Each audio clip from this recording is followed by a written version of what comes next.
మీకు అవకాశం వచ్చినప్పుడు మీరు మాట్లాడండి. నీళ్లు రాకుంటే కాళేశ్వరం తలపెట్టిన ఎస్ఆర్ఎస్పీ పునరుజ్జీవ ప్రాజెక్టు మీకు పోయింది.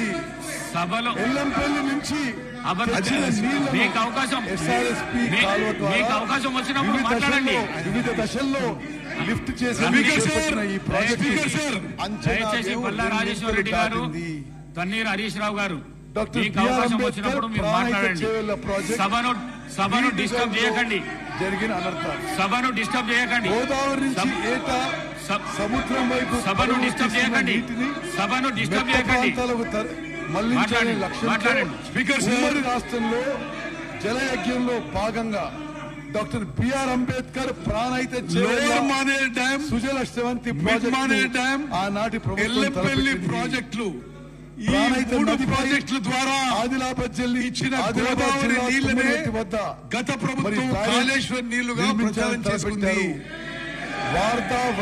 దేవాదుల ప్రాజెక్టులు 2 దశలు పూర్తి కావడంతో పాటు కొంత ఆయకట్టుకు గత ప్రభుత్వాల హయాంలోనే నీళ్లందాయి. ఎత్తిపోవాలని గత 10 ఏళ్లలో దేవాదుల పనులు పూర్తయితే ప్రకారం జనగాం ప్రాంతానికి సాగునీరు అందేది. నీటిని వివిధ దశల్లో ఉమ్మడి ఖమ్మం జిల్లాలోని రాజీవ్ సాగర్, ఇందిరా సాగర్ ప్రాజెక్టులను సీతారామ ఎత్తిపోతల పేరుతో రీడిజైన్ చేసి 7,000 ఉమ్మడి జిల్లాలో 16,40,000 ఎకరాలకు ఒక్క ఎకరం నీరు అందించిన కూడా గ్రామాలకు హైదరాబాద్